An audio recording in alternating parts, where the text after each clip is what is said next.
मेरे इस तरफ है ठोस मिट्टी और इस तरफ है नरम मिट्टी। मिट्टी का टेक्सचर अगर रूखा और ठोस होगा तो क्या होगा? मुझे एक बात बताइए, ठोस मिट्टी को गीला करने के लिए पानी ज्यादा लगेगा या नरम मिट्टी को? ठोस मिट्टी। ठोस को पानी ज्यादा लगेगा, क्योंकि हमने मिट्टी का टेक्सचर खराब कर दिया तो ये मिट्टी पानी ज्यादा पिएगी। पहला नुकसान। इस पानी पीने की प्रक्रिया में बिजली का बिल ज्यादा, डीजल का खर्चा ज्यादा, उत्पाद का कॉस्ट ऑफ प्रोडक्शन ज्यादा। दूसरा, मिट्टी अगर ठोस रहेगी तो सूखेगी कौन सी मिट्टी पहले, ठोस या नरम? ठोस। दूसरा नुकसान है, तो पानी ज्यादा पिएगी, सूखेगी भी जल्दी, तो सिंचाई जल्दी करनी पड़ेगी। अगर मिट्टी जल्दी सूखेगी,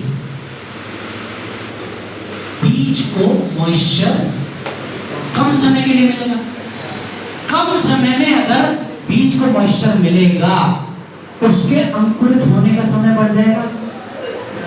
तीसरा नुकसान, ठोस मिट्टी।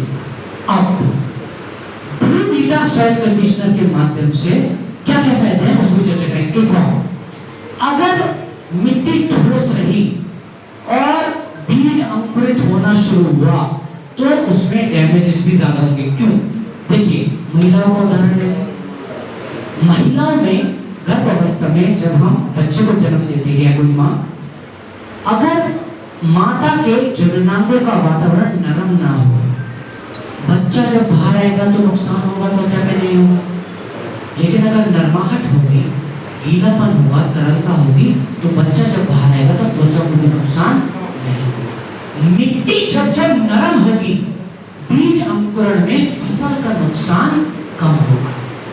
ब्लू वीटा सॉइल कंडीशनर के फायदे ये सभी हैं। एक तो ये मिट्टी के सख्त टेक्सचर को नरम करता है, जिसकी वजह से क्या फायदा होता है? मिट्टी का पानी कम पिएगी। दूसरा, मॉइस्चर ज्यादा समय तक मिलेगा। तीसरा, बीज अंकुरित जब होगा, डैमेज फसल के कम होंगे। चौथा, पीएच लेवल ये मेंटेन करने में मदद पड़ेगा, तो फसल का जो उत्पादन है वो ज्यादा होगा। काम का प्रोडक्ट है कि नहीं आपके लिए? एक बार और तालियां बनती है इस प्रोडक्ट के लिए।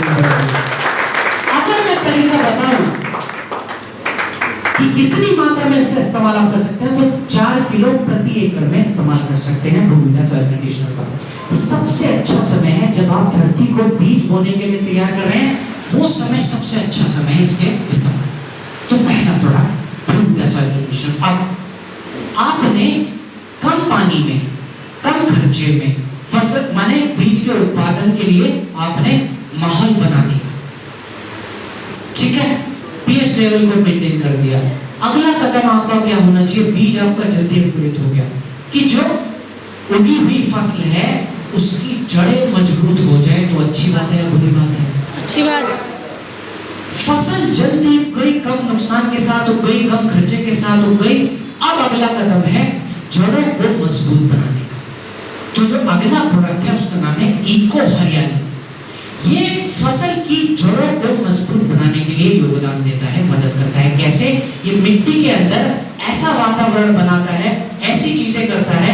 ये छोटा सा जो प्रोडक्ट है, बहुत काम का प्रोडक्ट है, जबरदस्त प्रोडक्ट है। Thanks so much. तो मिट्टी की क्लाइमेटिक कंडीशन को इस तरह से करता है कि जीवाणु भारी तादाद में पैदा हो सकते हैं। अब ये जीवाणु खाना बनते हैं आपकी जड़ों का, जिसकी वजह से जड़ें मजबूत होने लगती है। तो दो प्रोडक्ट के फायदे से क्या क्या फायदे मिले? बीज जल्दी अंकुरित हुआ, कम खर्चे के साथ हुआ, कम नुकसान के साथ हुआ। अब उसकी जड़ें भी मजबूत हो गई। अब जड़ें अगर मजबूत हो गई, फसल भारी तादाद में हो जाए तो कोई नुकसान की बात नहीं है, उल्टा अच्छी ही बात है। जो अगला प्रोडक्ट है उसका नाम है पीजीपीआर। ये पीजीपीआर आपके फसल भारी तादाद में हो सके इसमें बहुत अच्छा योगदान देता है। क्यों? क्योंकि यह फसल के अंदर प्रोटीन के सिंथेसिस को बढ़ाता है। साथ ही साथ मिट्टी में मौजूदा जो पोषक तत्व हैं, इन पोषक तत्वों को एब्सॉर्ब करने में भी मदद करता है। ये पोषक तत्व पेड़ के अंदर अच्छी तादाद में जाते हैं, जिसकी वजह से जो फसल है वो भारी तादाद में उत्पन्न हो सकती है। तो तीसरे प्रोडक्ट का जो इस्तेमाल है उसका नाम है लीजिए आप, इसको 250 ml 200 लीटर पानी में मिलाकर इसको स्प्रे आपको करना है। तो 250 ml 200 लीटर पानी में। इको हरियाली की मात्रा मैंने नहीं बताई, ये आधा किलो प्रति लीटर में आपको डालकर इस्तेमाल करना है। सिंचाई के समय पर इको हरियाली का इस्तेमाल करना बहुत ज्यादा लाभदायक है। तो फसल जल्दी उग गई, कम नुकसान के साथ उग गई, कम खर्चे के साथ उग गई, अब उसकी जड़ें मजबूत भी हो गई और भारी भी हो गई। आंधी आ गई, भारी फसल को आंधी में नुकसान ज्यादा होगा या कम होगा? कम। ज्यादा होगा। फसल भारी है, आंधी है, लेकिन अगर पेड़ में लचक हो मेरी तरह, मेरे जैसी लचक अगर है फसल के अंदर, जो अपनी जगह से जाए और वापस आ जाए, अब नुकसान ज्यादा होगा या कम होगा? कम। अगला जो प्रोडक्ट है इस नुकसान को बचाने में योगदान देता है, इस प्रोडक्ट का नाम है, आप बताएं। जोरदार तालियां आप सभी के लिए। ये पेड़ के अंदर सिलिकॉन की मात्रा को बढ़ाने में मदद करता है।